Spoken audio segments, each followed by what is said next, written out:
Ok. Bueno, ahora sí. Confírmeme nuevamente cuando ustedes estén visualizando la pantalla si comienzo.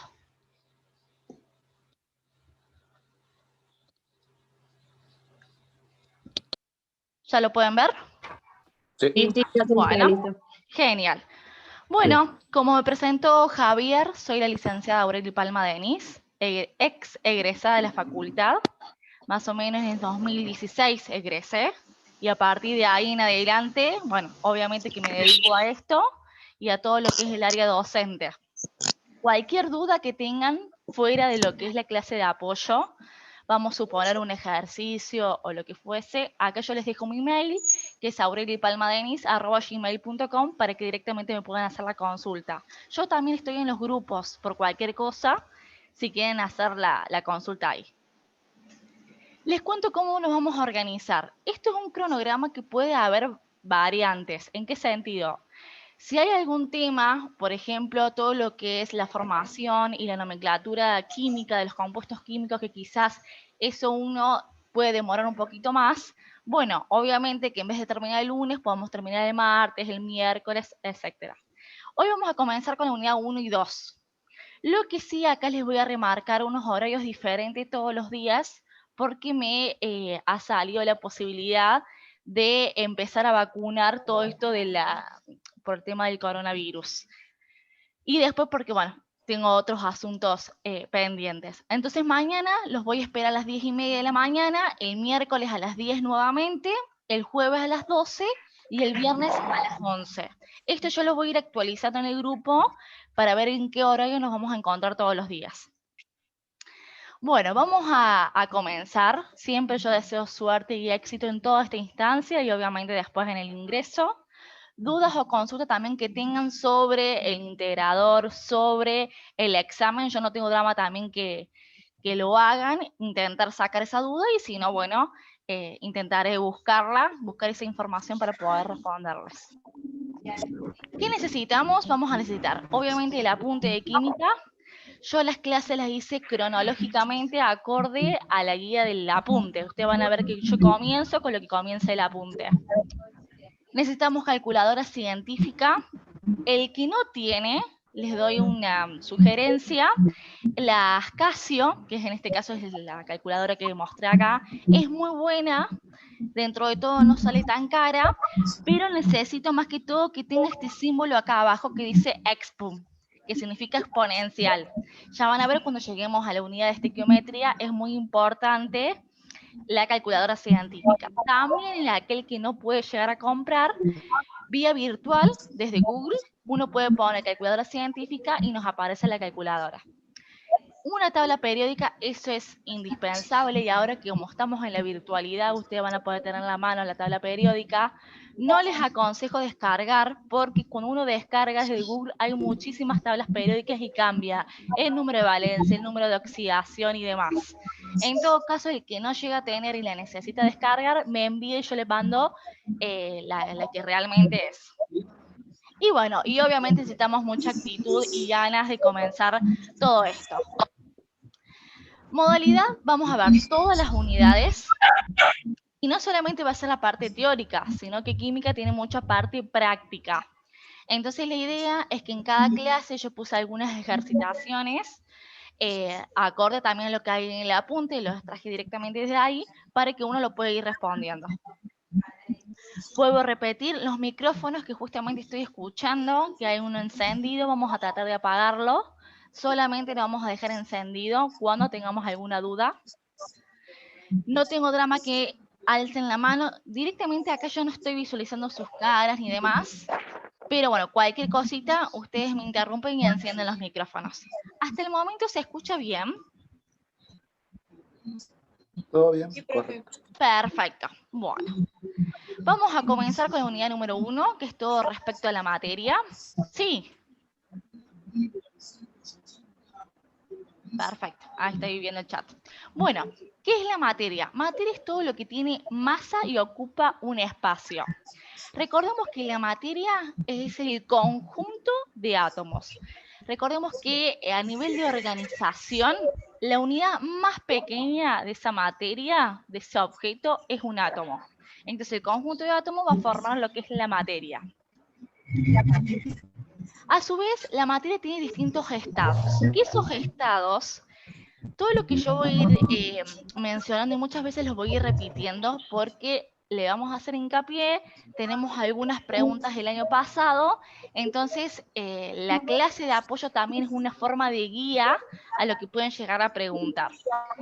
Estos estados de materias pueden ser desde lo sólido hasta el plasma. Recordemos que no tenemos 3 estados de la materia, como siempre lo vimos en la primaria o en la secundaria, sino que tenemos un cuarto estado, que es el plasma.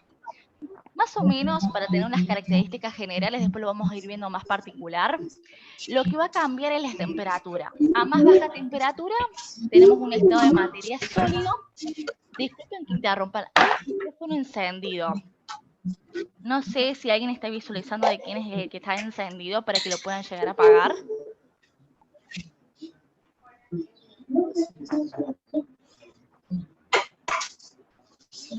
A ver, aguárdame un momentito. Paula y Janina Prato. Perfecto, muchas gracias. Paula y Janina, porfis, pueden apagar el micrófono, así se puede escuchar un poquito más. Y Eugenia. ¿Y Eugenia?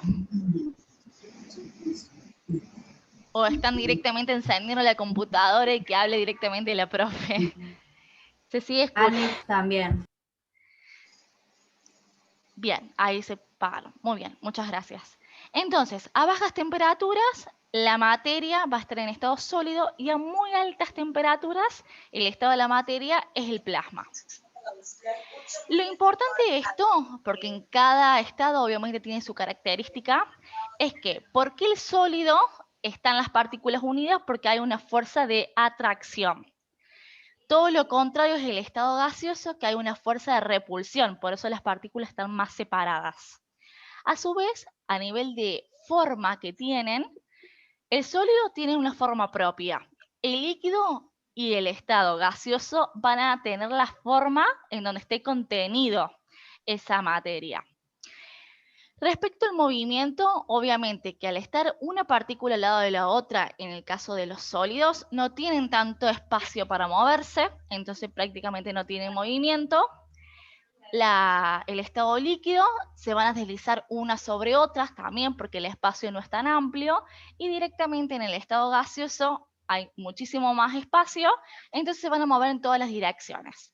Lo importante de esto entonces es que el sólido tiene una fuerza de atracción muy grande, por eso las partículas están unidas, tienen una forma y un volumen propio, y que las partículas básicamente no tienen movimiento porque no hay espacio.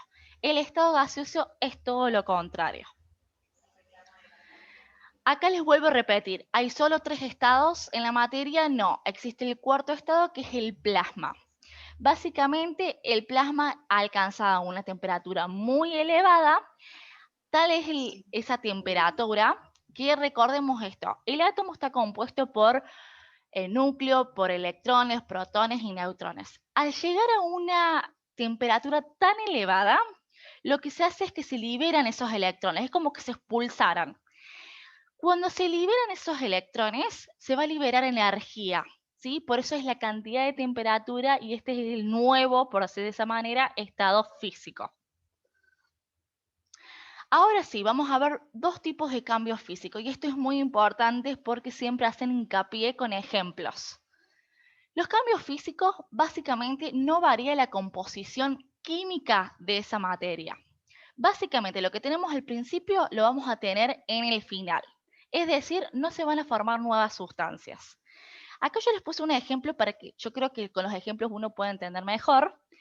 El agua, vamos a suponer, si uno toma agua, es exactamente lo mismo que el hielo. Lo que va a cambiar es el estado, quizás la temperatura que tenga esa agua, pero al fin y al cabo es agua líquida y agua congelada, agua sólida. Al igual que la botella de vidrio. Una botella es una botella que esté totalmente intacta o que la botella esté rota. ¿Por qué? ¿Cambió algo en su composición química? No, es la misma materia, quizás en distinto estado, o quizás, en este caso, que está totalmente fragmentada.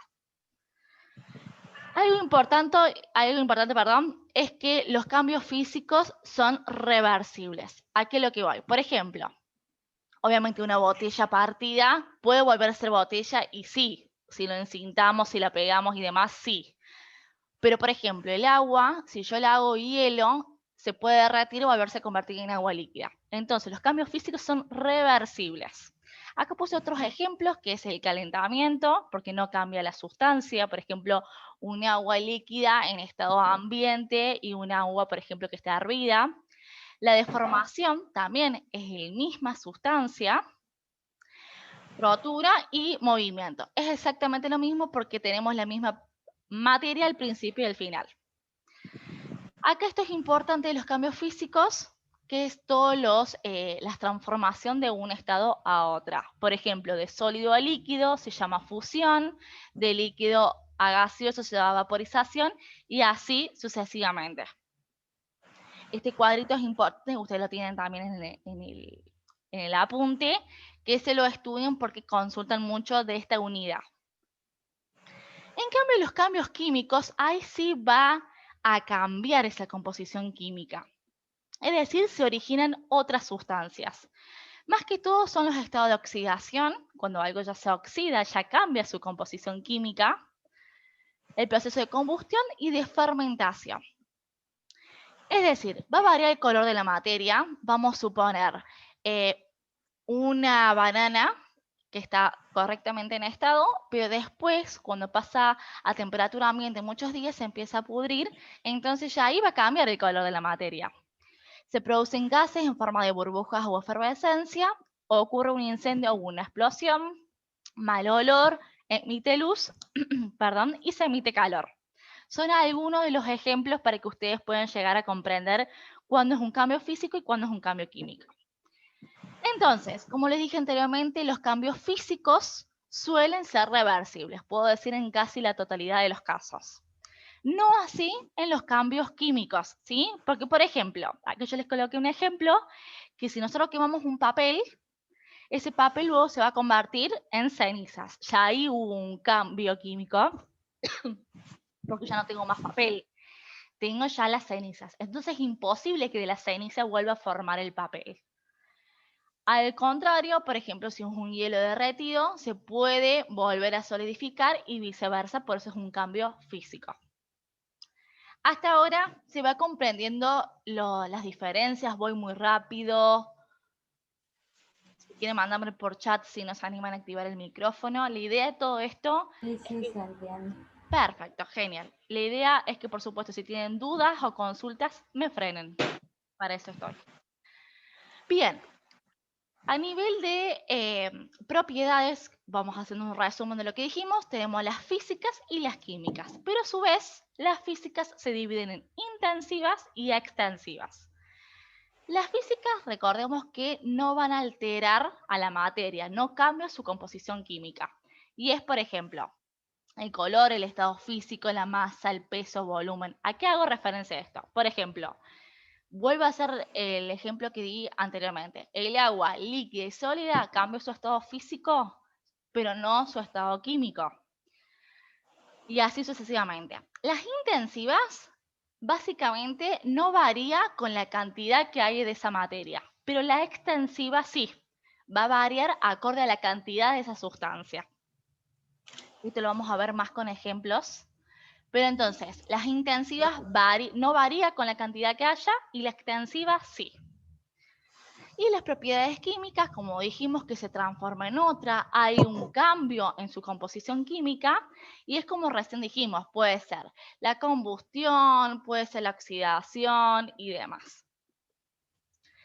Acá les coloqué un ejemplo que también en el libro lo colocan. Por ejemplo, en las propiedades físicas pueden llegar a preguntar. El estado físico, bueno, si es sólida, líquida, gaseosa.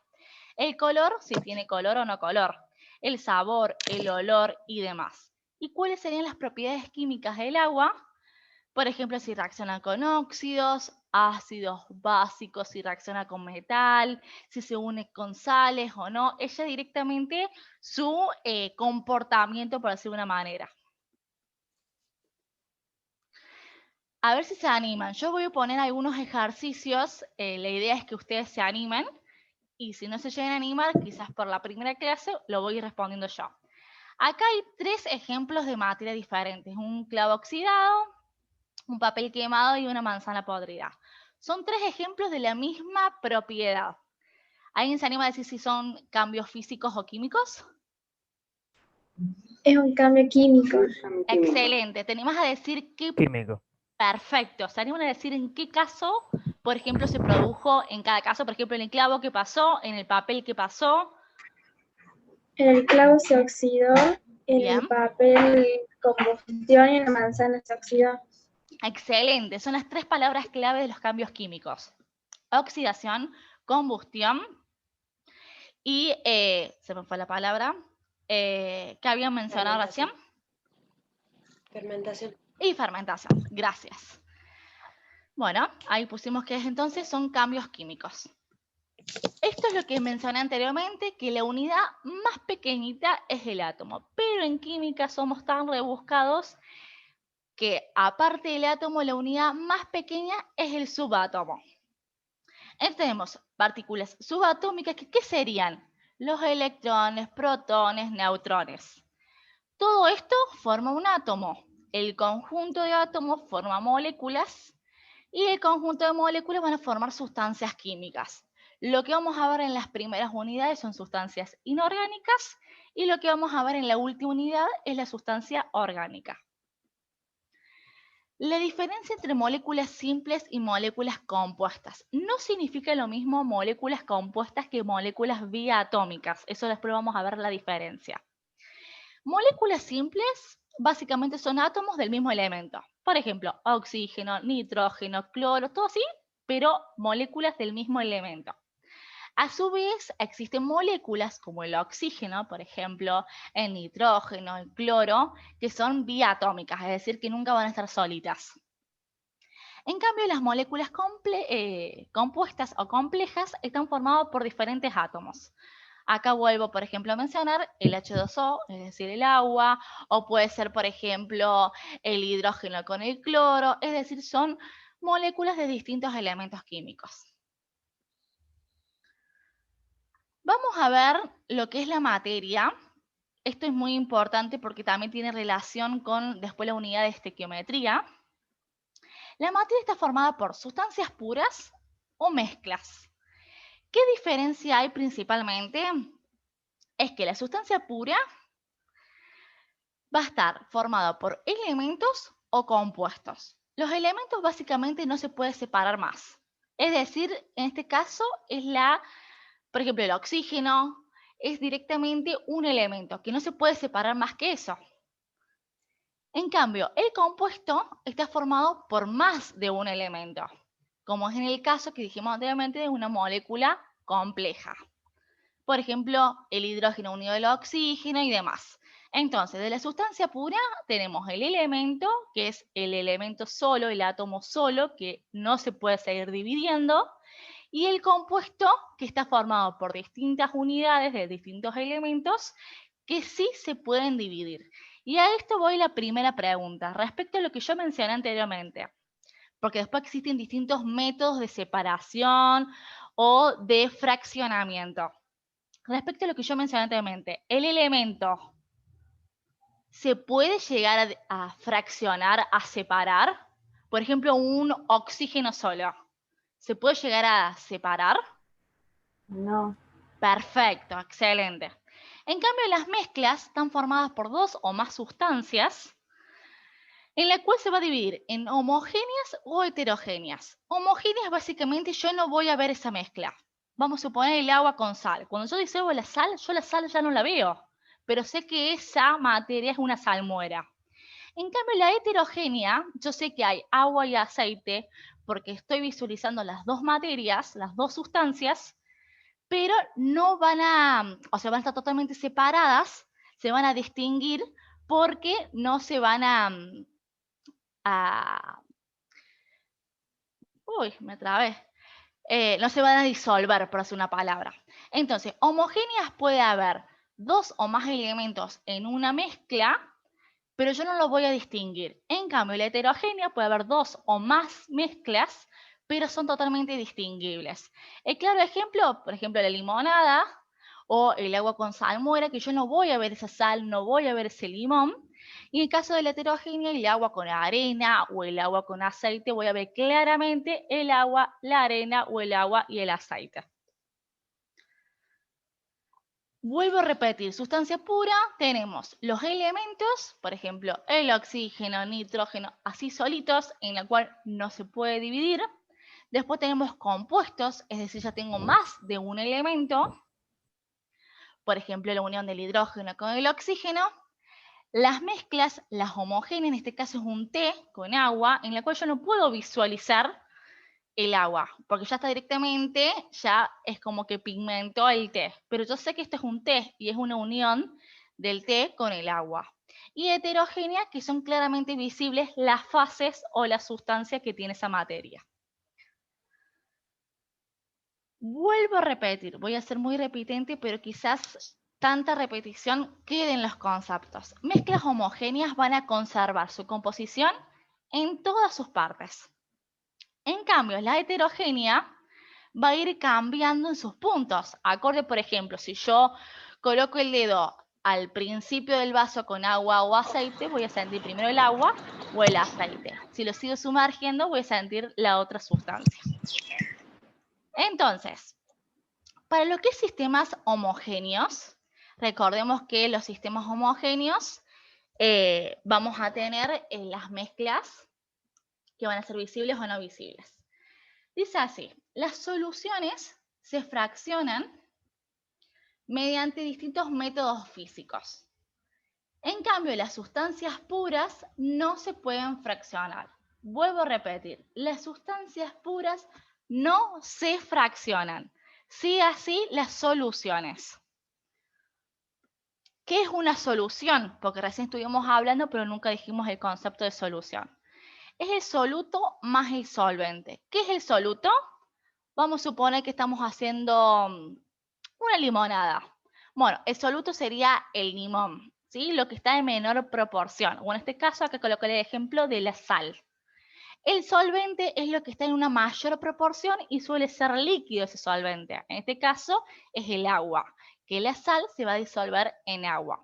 Entonces, soluto sería la sal, que más que todo el soluto suele ser sólido, que se disuelve en el solvente, que en el solvente es donde hay mayor proporción, que es la fase líquida, que en este caso es el agua.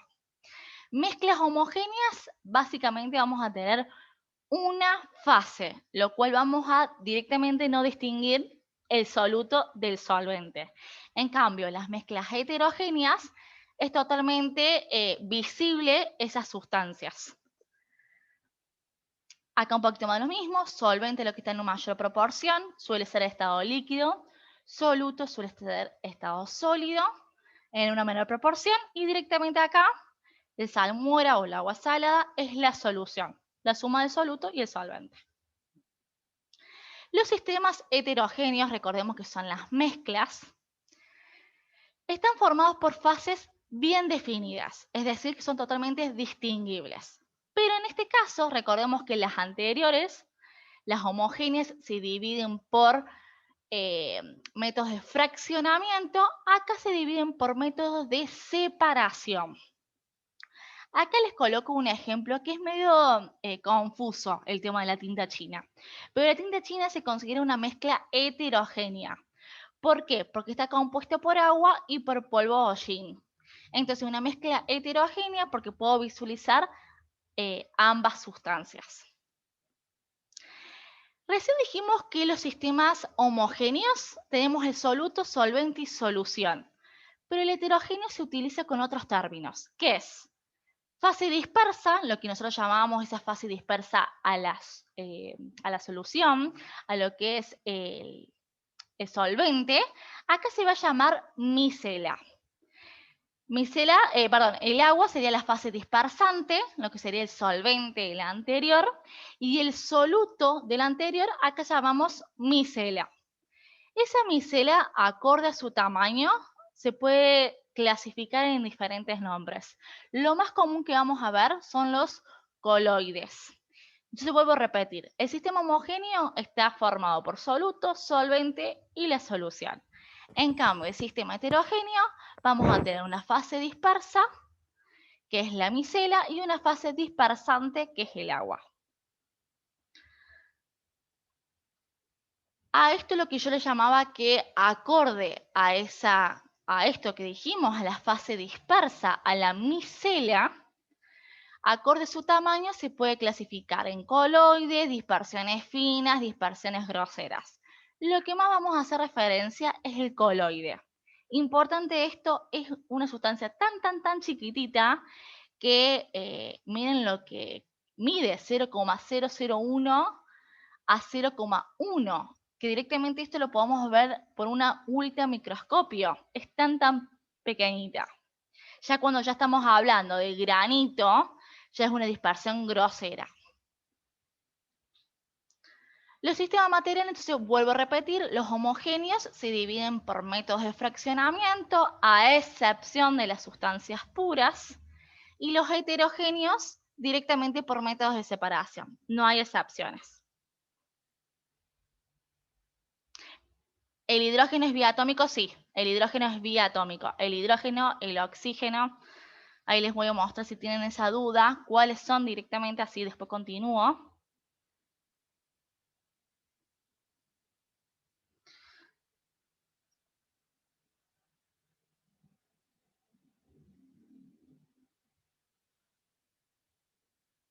Aguarden un momentito, así ya después te lo pueden tomar nota.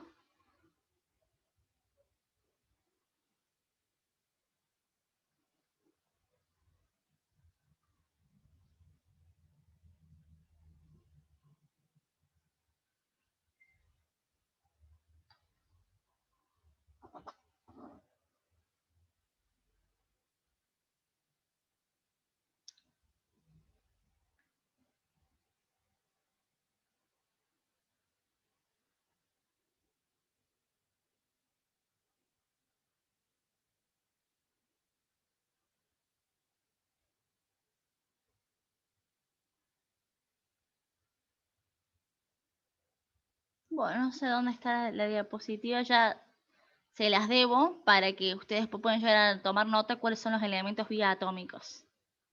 Pero es importante que lo sepan más que todo cuando se empiezan a formular los compuestos químicos.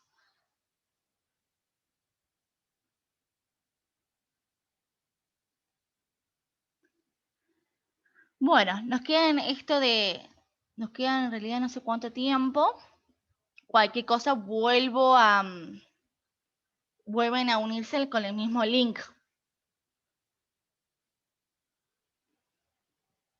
Recién salió un cartel que habían minutos ilimitados.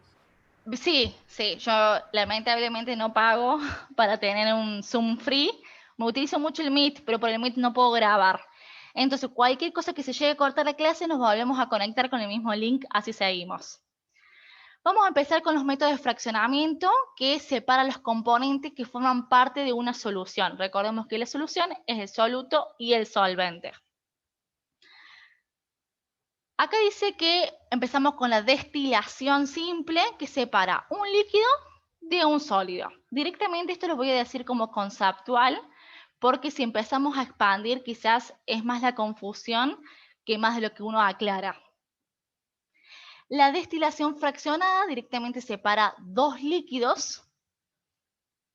La cristalización, para lo que es la parte homogénea, es más sencillo.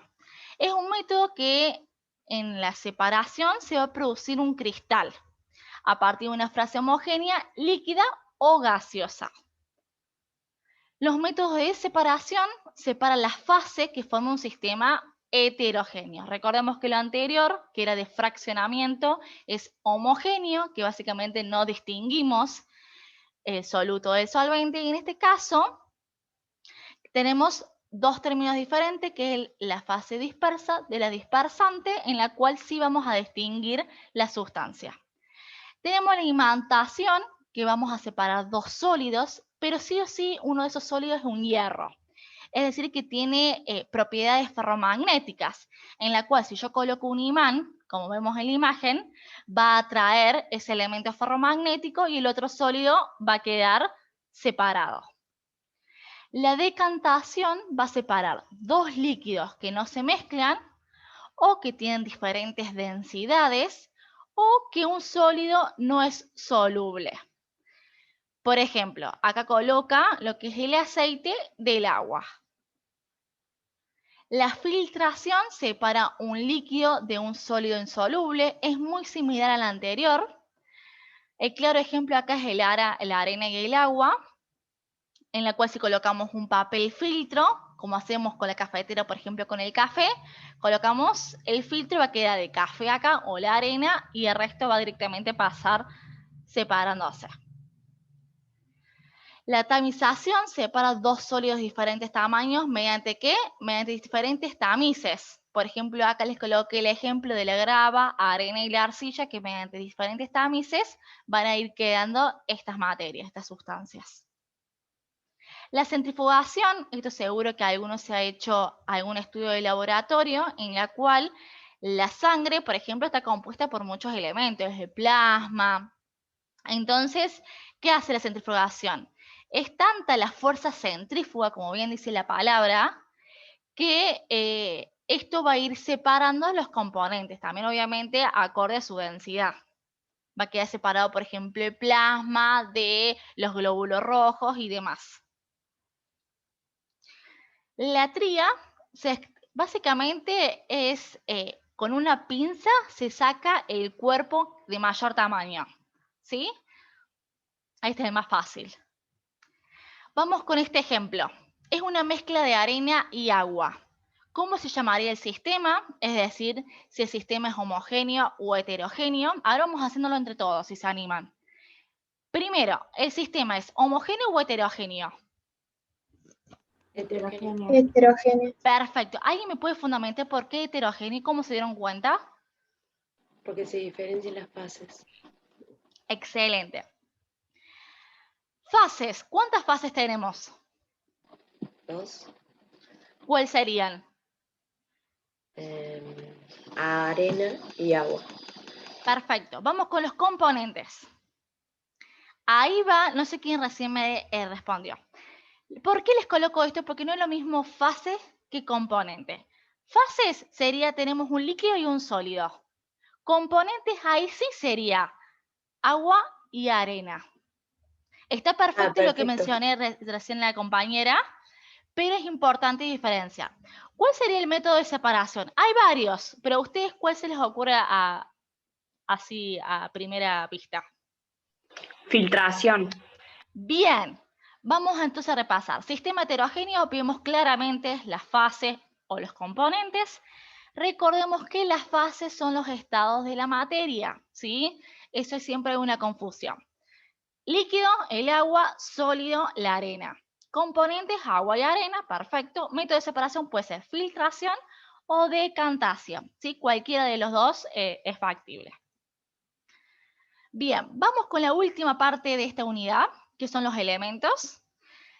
Los elementos son sustancias puras, que recordemos que las sustancias puras no se pueden separar en sustancias más simples, ni por métodos físicos ni por químicos.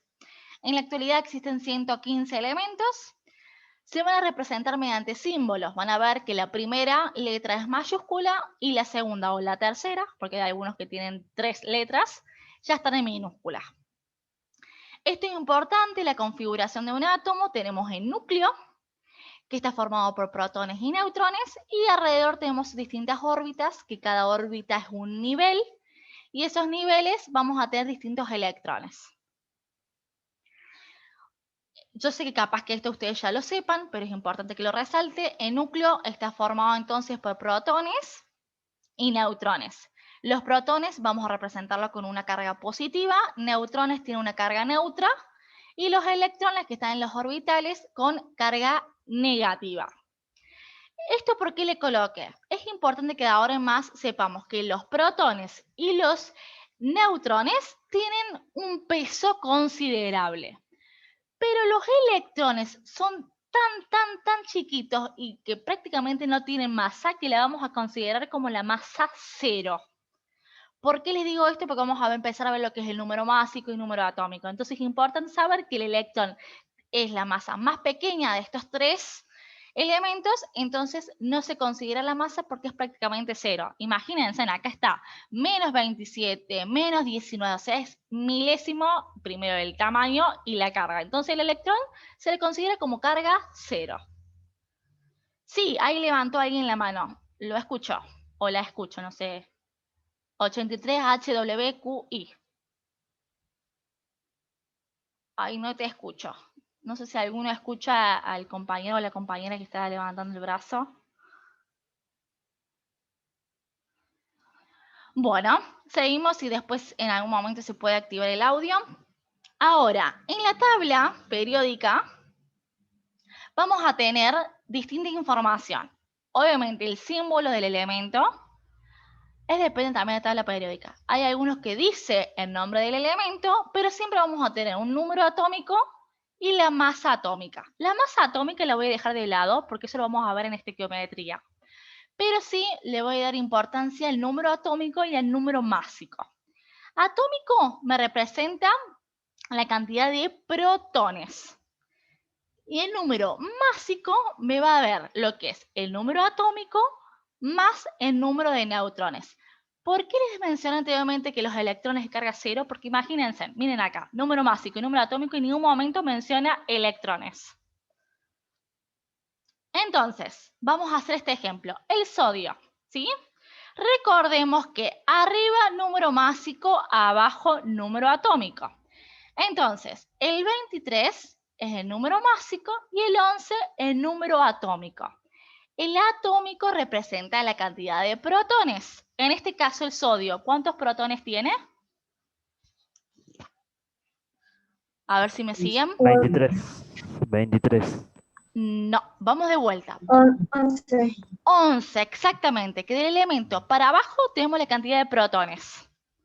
Tenemos 11 protones. Ahora sí, no sé qué recién el compañero mencionó, que hablaba del número másico. El másico es el número de neutrones más protones. Entonces, ahí, ¿cuál es el número másico? Ahí sería 23. Bien, y te animas, Tomás, a decir entonces, si yo tengo 11 protones, ¿cuántos neutrones tengo? No sé. Excelente, ¿cómo hiciste? Por la cantidad de neutrones que tiene el elemento.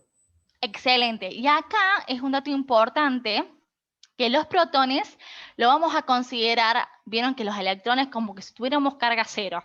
Bueno, básicamente es la misma cantidad de protones que tenemos de electrones. Entonces, si nos preguntan cuánta cantidad de electrones hay, la carga o el peso más similar es la de protones. Entonces, les coloco también acá un ejemplo, que si nos pregunta cuánta cantidad de electrones es lo más parecido a los protones, decimos la misma cantidad. Bien. Esto es muy importante y lo van a ver el resto de la carrera, que son las distintas variantes. Recordemos, número másico, número atómico. Es decir, número el de arriba, que es el número de neutrones más protones, y abajo, que es el número de protones. Isótopo se le dice, miren acá, hay dos ejemplos de hidrógeno. ¿Qué cambia acá? ¿El número atómico o el número másico? En este caso. El número másico. Excelente. ¿Y si cambia el número másico? ¿Qué cambió? ¿Los protones o los neutrones? Los neutrones. Excelente. Entonces, el isótopo tenemos la misma cantidad de protones, lo que va a diferir es la cantidad de neutrones. Excelente.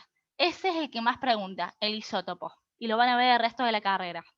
El isótono, si ustedes ven acá, tenemos el mismo número de neutrones, no se fijen acá porque uno dice, bueno, tiene 14 y el otro 12, pero recuerden que este numerito es la suma de. Entonces tenemos los mismos neutrones acá, al contrario que el isótopo, pero diferentes protones. Y el isóbaro, vamos a tener acá, miren, tenemos diferente número de protones. pero el mismo número de nucleones, o también llamado número másico. ¿Se entiende esa diferencia? ¿Se entiende cómo sacamos número másico de número atómico? Sí. Excelente. Bien, vamos a ver si se entendió. Este es el elemento que es germanio. Vamos a empezar a ver si ustedes me siguen. Número atómico. ¿Cuál sería? 32, Excelente. ¿Número másico? 71, Protones. 1. 32. Bien. Los protones. Electrones, antes de decirle el neutrones. 32 también. Excelente. Y 32, entonces sí. neutrones, ¿qué nos queda? ¿Cómo haríamos? 71 menos 32. Excelente. 39 sería. Muy bien. Bueno, se entendió. Quizás sea algo sencillo, pero lo preguntan. Van a poner un elemento, siempre ponen un elemento y preguntan, por ejemplo, este elemento corresponde al número másico 71, ¿verdadero o falso? ¿Por qué? Porque lamentablemente tenemos múltiple opción en el examen y no siempre es una verdadera. Por eso hay que saber todo, no es solamente, bueno, me estudio el número atómico y nada más. No, preguntan, quizás te pregunten, número atómico 32 másico 71, ¿verdadero o falso? Entonces hay que saber la totalidad. Esto, que recordemos que el isótopo, ¿qué cambiaba el isótopo? Miren acá. ¿Qué cambia? El número de neutrones. Bien, entonces cambia el número atómico o el número másico. El número másico. Bien, El número- excelente. Eso es lo que más preguntan. El carbono, tenemos los mismos electrones y protones. Lo que va a cambiar son los neutrones. El que siempre vamos a ver es el carbono 12 en química inorgánica. Pero el carbono 14 lo solemos ver también en orgánica, ¿sí? Lo importante de esto es que o sea, el átomo más estable es el que tenga todo igual, 6, 6 y 6. Esto sería lo más estable. Cuando empieza a diferir alguna de estas cantidades, el átomo se pone inestable. Esa inestabilidad la va a expulsar en forma de energía. Esa energía es la famosa ionización radiación. O sea, para aquellos que están quieren ingresar a la carrera de licenciatura de producción de bioimágenes, va a ver toda su vida el carbono 14, porque es el átomo inestable que por esa cantidad de diferencia de neutrones va a liberar radiación. Nosotros vamos a ver carbono 12. Esto es lo que yo les mencionaba, que cuando el átomo es inestable, el electrón cambia de orbital, cambia de su nivel y expulsa energía. Y esa energía es en forma de radiación. Bueno, esta es la famosa tabla periódica. Hoy voy a hablar muchas así generalidad. Ya mañana vamos a hacer más hincapié de todo esto. Tenemos distintos elementos. No voy a hablar de grupo, periodo y nada, porque eso lo vamos a ver mañana. ¿Qué empezamos a ver hoy? El elemento que tiene su peso, su número atómico. En este caso no tiene número másico, pero yo lo puedo sacar. A su vez, ¿qué vamos a hablar de un grupo? El grupo son estos, es lo que está verticalmente. Y después vamos a tener el periodo. Lo importante del grupo, que esto es importantísimo, es que la configuración electrónica, es decir, su último nivel energético, van a ser iguales. Vamos a suponer, si este es el grupo, más que todo lo voy a hacer en este, que tenemos el hidrógeno, el litio, el sodio, el potasio. En este grupo, toda su configuración electrónica, su último nivel energético van a ser igual.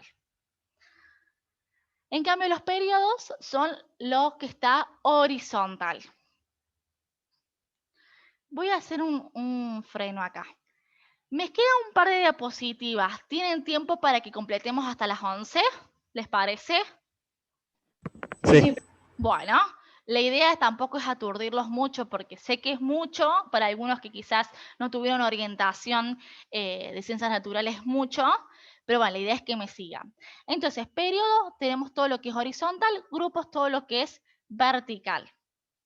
Los grupos tenemos hasta 18, del 1 al 18. Y los periodos son hasta 7, del 1 al 7. A su vez vamos a tener que se divide en metal, casi el 2/3 de la tabla periódica de izquierda a derecha. Después tenemos unos elementos que son semimetales, es decir, que hay veces que se comportan como metal, otras veces como no metal. Luego tenemos casi los últimos grupos no metales. Y el último, que en este grupo, recuerden que el grupo 18, son los gases nobles. Bien. Bueno, terminaba acá. Pensé que seguía. Con esto hemos finalizado hoy. Quiero saber, si se animan a encender sus micrófonos, ¿cómo pudieron ver? Ahí están preguntando, ¿los estados de oxidación y exagar la memoria? Sí, pero yo les voy a dar una memotecnia para que ustedes no lo sepan de memoria. Además, ¿qué juega a favor? Que al ser virtual, ustedes tienen esa ayudita de una hoja con los estados de oxidación, de una tabla periódica. Yo les voy a hacer que todos lo razonen con la tabla periódica para que ustedes no se estudien nada de memoria. Bueno, quiero escuchar, voy a finalizar la grabación porque si no van a ver